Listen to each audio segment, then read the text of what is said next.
ಜೆರೂಸಲೆಂನಲ್ಲಿ ಪ್ಯಾಲೆಸ್ತೀನಿಯರ ಮೇಲೆ ಇಸ್ರೇಲ್ ದಾಳಿಯನ್ನ ಮಾಡಿದೆ.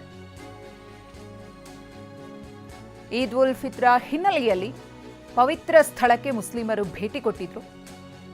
ಪ್ಯಾಲೆಸ್ತೀನಿಯರ ಮೇಲೆ ಅಶ್ರುವಾಯು ಪ್ರಯೋಗಿಸಿದ ಐಡಿಎಫ್, ಮಕ್ಕಳು ಮಹಿಳೆಯರ ಮೇಲೂ ಕೂಡ ಇಸ್ರೇಲ್ ಸೇನೆ ಕ್ರೌರ್ಯವನ್ನ ಮೆರೆದಿದೆ.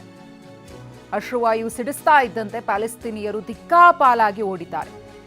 ಇನ್ನು ಗಮನಿಸ್ತಾ ಇದ್ವಿ ಇಸ್ರೇಲ್ನಿಂದ ಯಾವ ರೀತಿಯಾಗಿ ಪ್ಯಾಲೆಸ್ತೀನಿಯರ ಮೇಲೆ ದಾಳಿ ಆಗ್ತಾ ಇದೆ, ಅಶ್ರುವಾಯು ಪ್ರಯೋಗ ಆಗಿದೆ, ಮಕ್ಕಳು ಮಹಿಳೆಯರು ಅನ್ನೋದನ್ನ ಕಾಣದೆ ಪ್ರಯೋಗಿಸಲಾಗ್ತಿದೆ ಅಂತ ಹೇಳಿ. ಮತ್ತೊಂದು ಕಡೆ ಇರಾನ್ನಲ್ಲಿ ಭೂದಾಳಿಯನ್ನ ನಡೆಸಲು ಅಮೆರಿಕ ಸಜ್ಜಾಯ್ತಾ ಅನ್ನೋ ಪ್ರಶ್ನೆ.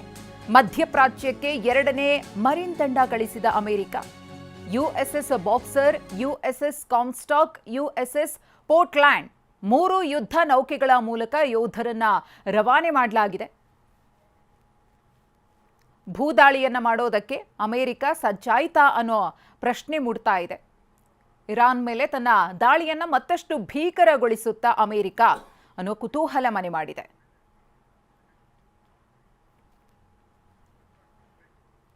ಈ ಕುರಿತು ಮತ್ತಷ್ಟು ಮಾಹಿತಿಯನ್ನು ಕೊಡೋದಕ್ಕೆ ನಮ್ಮ ಪ್ರತಿನಿಧಿ ಹರೀಶ್ ಇದೀಗ ನೇರ ಸಂಪರ್ಕದಲ್ಲಿದ್ದಾರೆ. ಹರೀಶ್, ಗಮನಿಸ್ತಾ ಇದ್ದೀವಿ ಇಸ್ರೇಲ್ ದಾಳಿ ಮುಂದುವರೆದಿದೆ.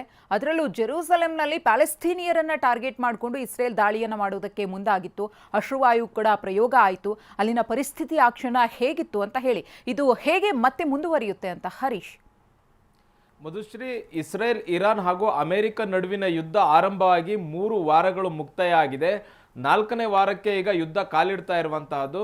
ಇವತ್ತು ಪವಿತ್ರ ರಂಜಾನ್ ಹಬ್ಬ ಇಡೀ ವಿಶ್ವದಲ್ಲೇ ಆಚರಣೆಯನ್ನ ಮಾಡಲಾಗ್ತಿದೆ. ಇಂತಹ ಸಂದರ್ಭದಲ್ಲಿ ಜೆರೂಸಲೆಂನ ಪ್ರಾರ್ಥನೆಗೆ ತೆರಳಿದಂತಹ ಪ್ಯಾಲೆಸ್ತೈನಿಯರ ಮೇಲೆ ಇಸ್ರೇಲ್ ಗುಂಡಿನ ದಾಳಿಯನ್ನ ಮಾಡಿದೆ ಅನ್ನುವಂತಹದ್ದು ಗೊತ್ತಾಗ್ತಾ ಇದೆ. ಪ್ರಾರ್ಥನೆಗೆ ಹೋಗಿದ್ದಂತಹ ಜನರು ಓಡಿ ಹೋಗಿರುವಂತಹದ್ದು, ಚೆಲ್ಲಾಪಿಲ್ಲಿಯಾಗಿ ಓಡಿ ಹೋಗಿರುವಂತಹದ್ದನ್ನು ನಾವು ಗಮನಿಸ್ತಾ ಇದ್ದೀವಿ. ಇಸ್ರೇಲ್ ನಿರಂತರವಾದಂತಹ ದಾಳಿಯನ್ನ ಮಾಡ್ತಾ ಇದೆ. ಇದು ಕೇವಲ ಇರಾನ್ ಮೇಲೆ ದಾಳಿಯನ್ನ ಮಾಡ್ತಾ ಇಲ್ಲ, ಪಕ್ಕದ ಲೆಬನಾನ್ ಮೇಲೂ ಕೂಡ ನಿರಂತರ ದಾಳಿಯನ್ನ ಮಾಡ್ತಾ ಇದೆ. ಕಳೆದ 48 ಗಂಟೆಗಳಲ್ಲಿ ನಡೆದಂತಹ ದಾಳಿಯಲ್ಲಿ ಲೆಬನಾನ್ನಲ್ಲಿ ಸುಮಾರು 45ಕ್ಕೂ ಹೆಚ್ಚು ಮಂದಿ ಸಾವನ್ನಪ್ಪಿದ್ದಾರೆ, 45ಕ್ಕೂ ಹೆಚ್ಚು ಮಂದಿ ಗಾಯಗೊಂಡಿದ್ದಾರೆ. ಅದರಲ್ಲಿ 16 ಮಕ್ಕಳು ಸಾವನ್ನಪ್ಪಿದ್ದಾರೆ ಅನ್ನುವಂತಹ ಮಾಹಿತಿ ಸಿಗ್ತಾ ಇರುವಂತಹದ್ದು.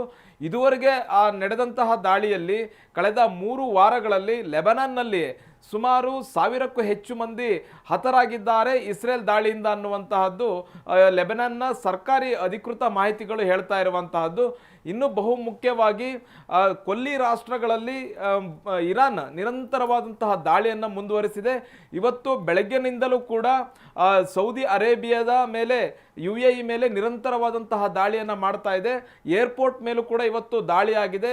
ಏರ್ಪೋರ್ಟ್ ಪಕ್ಕದಲ್ಲೇ, ದುಬೈ ಏರ್ಪೋರ್ಟ್ ಪಕ್ಕದಲ್ಲಿಯೇ ಅಮೆರಿಕದ ಮಿಲಿಟರಿ ಸೌಲಭ್ಯ ಇರುವಂತಹದ್ದು, ಮಿಲಿಟರಿ ಕಟ್ಟಡ ಇರುವಂತಹದ್ದು, ಮಿಲಿಟರಿ ಏನು ಸೌಲಭ್ಯ ಇದೆ, ಇದರ ಮೇಲೆ ನಿರಂತರವಾದಂತಹ ದಾಳಿಯನ್ನು ಇರಾನ್ ಮಾಡ್ತಾ ಇದೆ.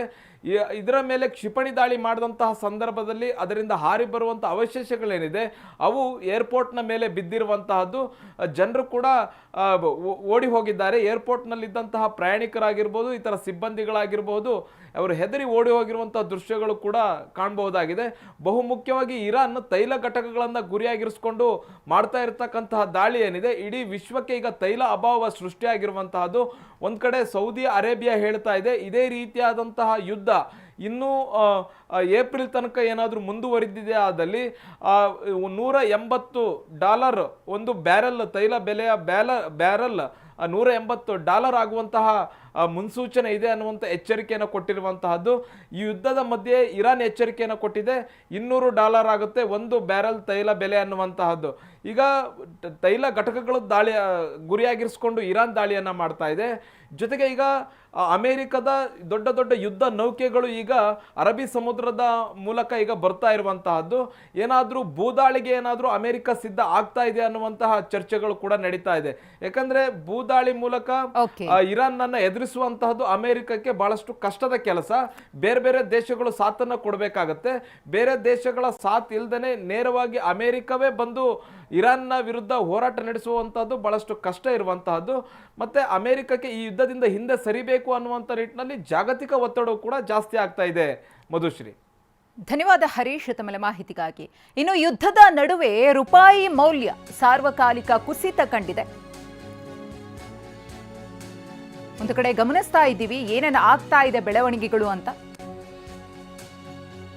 ಯುದ್ಧದ ಎಫೆಕ್ಟ್ನಿಂದಾಗಿ ರೂಪಾಯಿ ಮೌಲ್ಯ ಸಾರ್ವಕಾಲಿಕ ಕುಸಿತ, ಡಾಲರ್ ಎದುರು 93.20ಗೆ ಕುಸಿತ ಕಂಡ ರೂಪಾಯಿ ಮೌಲ್ಯ. ಕಚ್ಚಾ ತೈಲ ಬೆಲೆ ಏರಿಕೆ ಬೆನ್ನಲ್ಲೇ ರೂಪಾಯಿ ಮೌಲ್ಯ ಕುಸಿತ. ಇದು ಐತಿಹಾಸಿಕ ಕುಸಿತ. ಯುದ್ಧದಿಂದಾಗಿ ಏನೇನು ಎಫೆಕ್ಟ್ ಆಗ್ತಾ ಇದೆ, ಯಾವ್ಯಾವ ವಲಯಕ್ಕೆ ಹೇಗೆ ಬಿಸಿ ತಡ್ತಾ ಇದೆ ಅನ್ನೋದನ್ನ ನೋಡ್ತಾ ಇದ್ದೀವಿ. ತೈಲ ಇರಬಹುದು ಅಥವಾ ಜನಸಾಮಾನ್ಯರಿಗೆ ಬೆಲೆ ಏರಿಕೆಯ ಬಿಸಿ ತಡ್ತಾ ಇದೆ.